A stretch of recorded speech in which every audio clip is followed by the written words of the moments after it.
Jangan lupa subscribe, like, komen, dan share YouTube TVRI Bengkulu. Dan nyalakan loncengnya ya.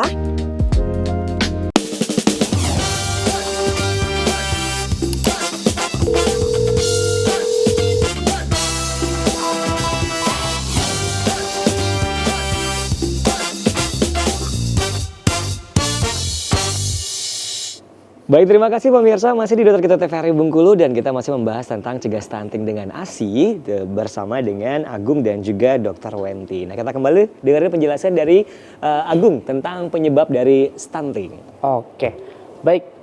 Tadi yang ketiga tadi. Nah, selanjutnya yang terakhir ini adalah yang keempat, kurangnya akses sarana air bersih atau sanitasi. Oke. Karena tapi untuk kita di wilayah Bengkulu, khususnya ya di kota, kalau dari datanya memang kita untuk akses sarana air bersih udah 90% memang sudah memiliki akses sarana air bersih. Akan tetapi kita belum tentu melihat daerah yang lain. Nah, ini yang berpengaruh juga karena mereka masih akses sarana air bersihnya mereka belum ada PDAM, belum ada sumur, belum ada sumur pam gitu ya. Jadi mereka masih mengambil di sungai atau siring, ya di selokan. Terus mereka juga belum ada juga jamban. Ya mereka masih, maaf nih, BAB-nya masih buang ke sungai. Udah ada tempat pembuangan, udah BAB-nya di kloset tapi pembuangannya ke kolam gitu. Itu masih ada, Bang Pami, kita temukan di wilayah Kota Bengkulu. Di wilayah kota? Ya, khususnya di wilayah kerja puskesmas kita masih ada yang memang dia ada pembuangan tinjanya, ada tempat duduknya, tapi dibuang selokannya ke siring. Septic tanknya iya sama aja, itu mencemari lingkungan. Ini oke, penyebabnya. Lanjut, apa saja dari dampak stunting? Yang pertama, dampak jangka pendek ada, yang kedua juga ada dampak jangka panjang. Yang pertama untuk jangka pendek, tergangguannya perkembangan otak. Betul sekali. Jadi ini yang sangat berpengaruh, perkembangan otaknya, jadi kecerdasan anak juga menurun. Selanjutnya juga gangguan pertumbuhan fisik. Ya ini, jadi tapi kita harus memilih kata nih. Biasanya banyak nih masyarakat kita, orang pendek itu udah stunting, betul nggak? Contohnya saya sendiri deh. Biasanya kayak gitu. Bang Agung nih petugas puskesmas, dia edukasi stunting biar nggak stunting sama kayak Bang Agung kan katanya. Kita biasanya itu hanya lelucon, tapi kita sampaikan bahwasanya orang pendek itu belum tentu stunting. Tapi stunting itu jelas pertumbuhan badannya memang terhambat. Betul. Gitu. Karena keturunan juga bisa kan. Betul. Ya, kita lihat aja kalau memang stunting sangat berpengaruh atau memang orang pendek memang tidak bisa bekerja dengan bagus. Contoh aja kita mantan presiden kita B.J. Habibie itu kalau memang untuk postur tinggi badannya stunting ya, tapi kecerdasan otaknya luar biasa. Sangat untuk kita contoh. Betul nggak Bang Mami? Ya, betul. Iya. Oke. Untuk dampak jangka panjangnya, menurunnya kemampuan kognitif dan prestasi pada saat belajar. Jadi betul kalau memang anaknya sudah mengarah ke stunting ini pemerintah udah menjadi beban nih. Jadi anaknya udah menjadi beban karena tidak bisa bersaing sama teman-teman yang lainnya. Mereka untuk belajar aja nggak fokus lagi karena perkembangan otaknya sudah terganggu. Selanjutnya juga menurunnya kekebalan tubuh sehingga mudah terpapar berbagai dari jenis penyakit. Jadi kena air hujan sedikit udah demam gitu. Jadi imunitasnya sudah terganggu. Terus selanjutnya meningkatnya resiko memiliki penyakit. Ini yang paling bahaya ya, yang kronis seperti biasanya penyakit yang memang diabetes, obesitas, penyakit jantung, pembuluh darah, kanker, stroke, dan penyakit disabilitas pada saat usia tua. Banyak ya. Jadi jangan sampai nih stunting ini memang menyerang untuk khususnya di keluarga kita ya. Oke, selanjutnya. Nah, keluarga yang beresiko stunting apa aja sih? Ada keluarga yang memiliki satu atau lebih faktor resiko stunting. Yang pertama, keluarga dengan anak remaja atau putri atau calon pengantin. Nah, ini bisa menyebabkan juga yang berisiko stunting. Biasanya ini anak yang memang menikah pada saat usia dini. Nah, itu perlu diwaspadain bahwasanya itu ada bibit bobotnya juga.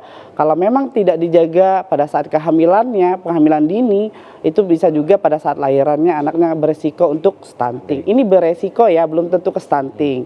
Selanjutnya juga keluarga dengan ibu hamil, betul. dan keluarga dengan anak usia 0 sampai 23 bulan atau 2 tahun. Kalau memang nggak dijaga dari kualitas memang dari pertumbuhannya bisa juga mengarah ke stunting.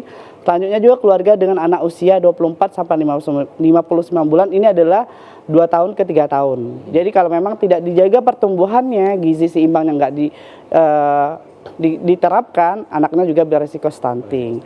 Nah, tapi Bang Fahmi biasanya pertumbuhan anak-anak ini juga belum stagnan pada saat usia 0 sampai 5 tahun.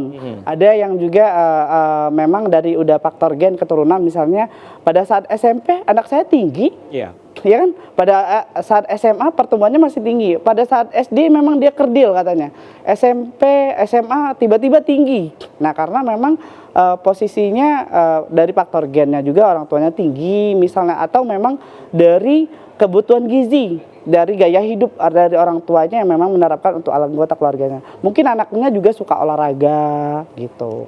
Oke, keluarga yang beresiko stunting bisa dari keluarga yang pendapatan rendah atau miskin. Nah, ini berpengaruh juga ya Bang Fahmi ya, dari anggota keluarga kita yang memang pendapatannya memang kurang, karena boro-boro mereka mau untuk melengkapi kebutuhan gizi yang bagus seperti gizi seimbang isi piringku, mereka untuk beli makan aja, untuk pemenuhan karbohidratnya beli beras aja susah. Jadi memang mereka sangat beresiko untuk terkena penyakit stunting ini gitu. Nah, selanjutnya intervensi. Ini caranya pencegahan stunting melalui intervensi gizi yang terpadu, mencakup intervensi gizi spesifik dan gizi sensitif. Apa sih? Yang pertama, intervensi spesifik ini adalah kegiatan yang dilaksanakan untuk mengatasi penyebab langsung terjadinya stunting, seperti kecukupan asupan makanan dan gizi. Yang ini ya, biar anaknya memang nggak mengarah ke stunting, jadi kebutuhan gizi memang harus dijaga. Seperti untuk pembunuhan gizi kita harus tahu ya Bang Fahmi ya, gizi seimbang yang dengan menu isi piringku. Kalau dulu Bang Fahmi mungkin dengarnya Pak Sehat 5 Sempurna. Kalau sekarang nggak usah 5 sempurnanya. Kalau memang ada alhamdulillah. Jadi sekarang gizi seimbang aja. Kalau dulu kan harus ada susu ya kan. Sekarang nggak apa-apa, ada 4 dari kepenuhan gizi seimbang. Yang pertama harus ada karbohidratnya, bebas kita karbohidrat kita dari daerah masing-masing. Kita beras atau padi dari nasi, terus proteinnya lebih bagus memang protein hewani. Kalau memang nggak hewani nggak apa-apa, dari nabati, tahu tempe. Yang hewani tadi daging, telur, ikan, terus ada harus sayur.